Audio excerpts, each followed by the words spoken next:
What's up, YouTube? Now we're going to talk about quality fragrances and the difference between cheap and expensive colognes, or in terms of what people mean when they say that.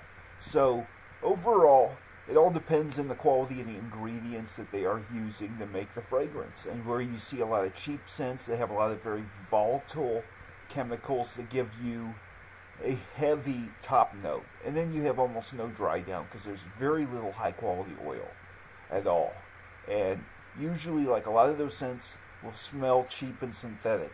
And then the other hand, you'll have some of the scents with the very high quality oils, like the Clive Christians and all these niche brands that will have the best quality of everything in their fragrances. And so their scents will always have the better smell almost all the time. Just about. I mean, the niche brands really are the kings of fragrance. But then when you get into it, on the other hand, you'll have like a lot of scents that are just in the store and a lot of scents that are in the middle. So it's important to profile through the scents, because you'll always see like a lot of stuff at a Ross store. It's like $9.95 for a 3-ounce bottle, and it's probably going to be very light. And it's usually like one of the Beverly Hills Polo Clubs or something like that. It's just, it doesn't smell like too much. But then you always have a certain bin where you have the bigger, higher end brands. And what you got to look at is, like, have they stood the test of time well or badly? And, are they good buy? And that's the part where, when you look, even online, you look at how the scent works and if it's for you or not. And that's where then it all depends on the quality of the ingredients and the quality of the oil and the perfumier that makes the scent. And you can have somebody that is a genius and they're big on making art when they put ingredients together, and they can take sweet notes and they can take all kinds of other notes and make it work. And they can take any ingredient and put it together and make some weird combination that smells way better than anything else. One person of interest here, though, is Annick Menardo. Now, she has made Xerius Rohe, which is a really good scent. She's also made Body Koros and Lolita Lempica and Fuel for Life. So she does a good job with the gourmands and with the sweet notes and putting them together to make a very addicting smell. And so that's where you have a good nose making the fragrance. And that's what's very important. And then when they make that fragrance, the factory and the ingredients and the oil that they use for what you're buying is very important. And sometimes they can have a certain smell, but they use synthetic ingredients then to finish it off and to manufacture it, and then it becomes cheap, and then they start reformulating it into a different version.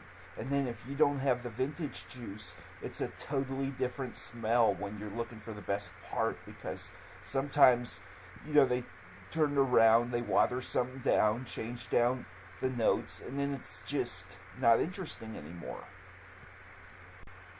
So most of the designers have a pretty decent quality oil in their scents. And you'll see some that are really interesting and that are really good ones, and then you'll see some that are just very average, mediocre smells. And you'll see a lot of times where some designer scents like Thierry Mugler and a lot of the scents in the department store can have high quality from the Chanel. And when you look at like base notes, that's when you start to see real quality. And the top notes, top votes tend to go towards the niche brands, and like Mousse Ravageur and Chanel Egoist and Dior Fahrenheit. And they tend to go towards the base note fragrances that work more on people's bodies, and where you start to have this real dry down, and then the fragrance just totally becomes something else, and it's different from person to person. And so a lot of those scents have this form of artistry in them. And when it comes to designer scents, there's certain brands that just are really good, like Yvon Saint Laurent. That's one brand that made Body Coros and El Homme and La Nuit and Live Jazz.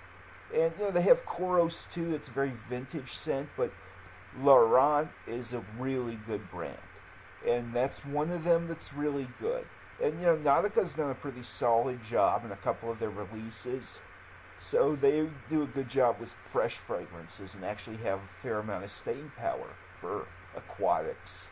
And Bulgari, another brand that's really good, like Bulgari Black and the Bulgari Agva are really good buys if you see like designer scents. But like the Armanis are decent, and they do a good job making fresh scents. Now, I think a lot of those scents are very highly sought after, and I think some of them have been reformulated. And because they are heavily knocked off, and even in a store you may not get the same version that you were looking for with a lot of designer stuff, I would usually not go for those. Like the Armani and the Hugo Boss seem like very popular ones. But, like they have their share of very good scents. And they have their share of putting notes together very well and making a lot of stuff for a lot of people. Like Burberry's the same way. And they all have very good quality in their fragrances. But like Armani focuses on the fresher side of fragrance, and the Burberry's focus more on the woodsy notes. And those are just little things, and where one brand will have certain scents that are their release and what they do best, and then they'll have other stuff that just is not their style, and it just doesn't work for them.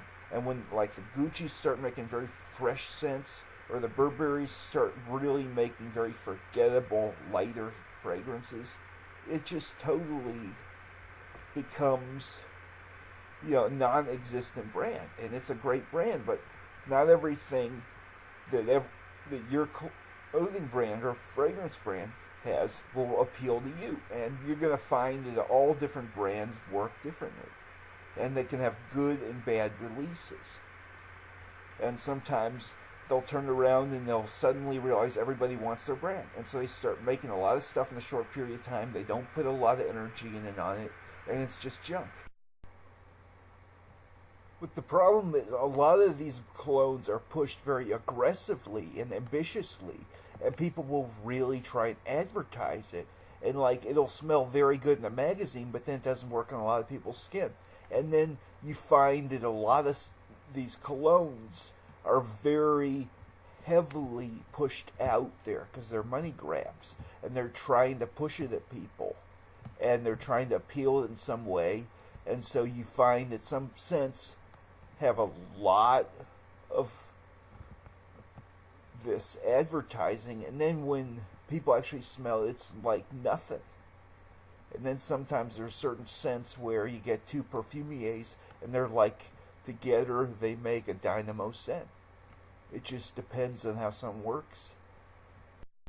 So basically, when it comes to fragrance, look at all different brands, but every region in the world has different trends in their fragrances. Like a lot of the European fragrances tend to be heavier. You tend to have richer ingredients in a lot of the French scents. And so like you look at Body Coros, that's a very European style fragrance because you have inert ingredients and a kind of macho feel to that fragrance, compared to like Polo Blue, which is mostly an aquatic with succulent fruits. The European fragrances tend to have more of that spice and rich wood and moss and all that, which ends up building a more macho, bold scent. So, when we get to fragrances, we're going to get into, do you want a light scent? Do you want something that is, just like anything else, or do you want a more bold scent?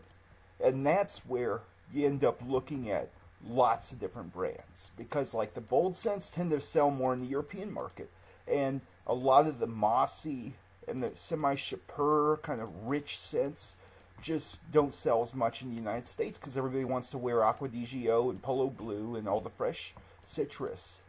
And so that's one thing about fragrance.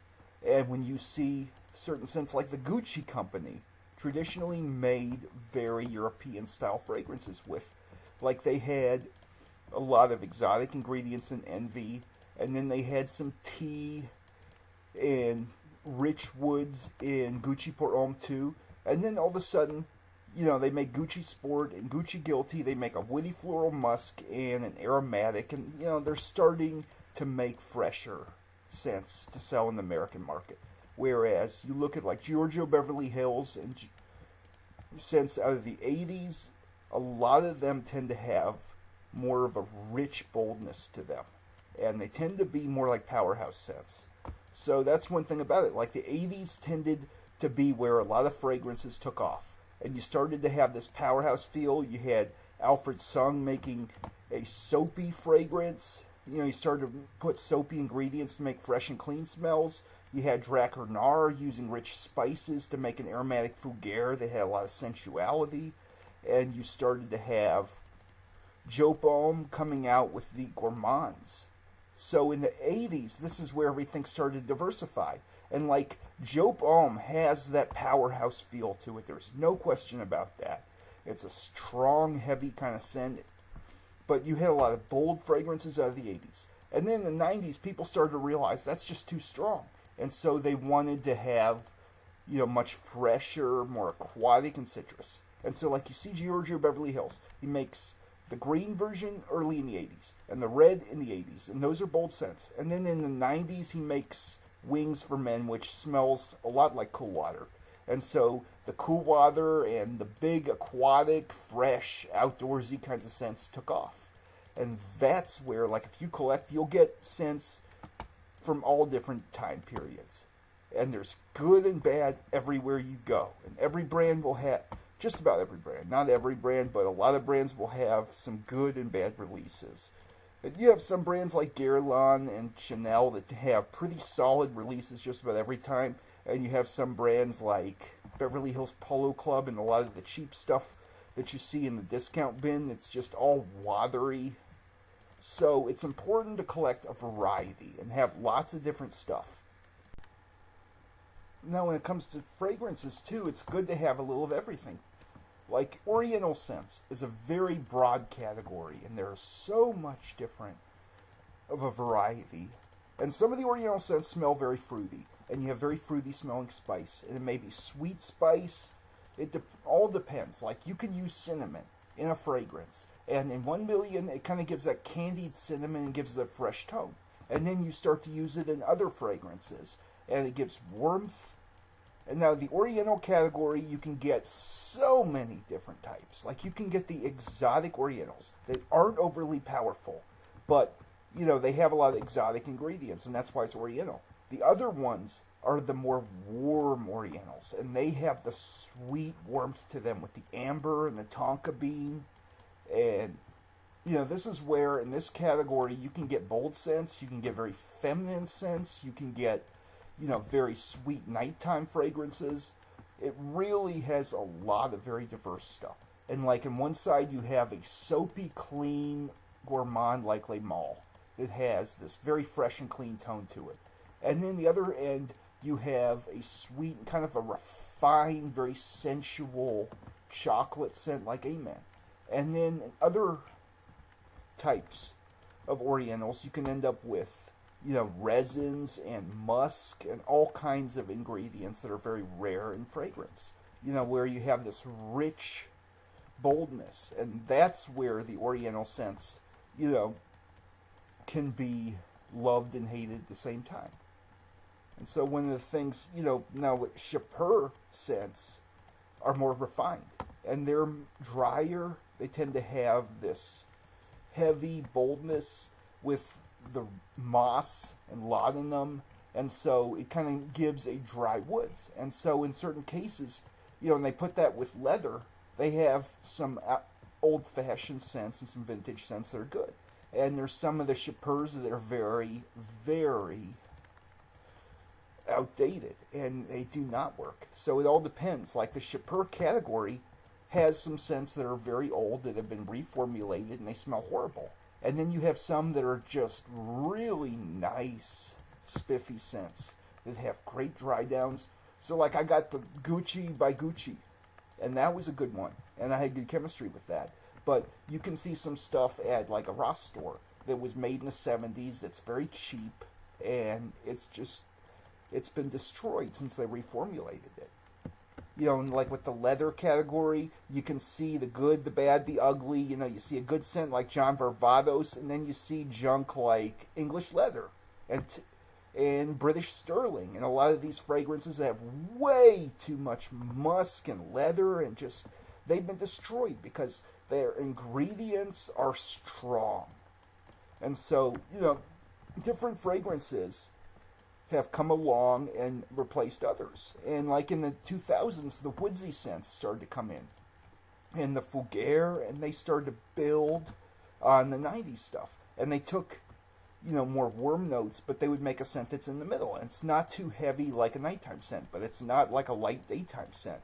And they would put more aquatic and spicy notes, and they would use more aromatics ingredients. And so in the 2000s, that's when fragrances have really started to combine lots of stuff.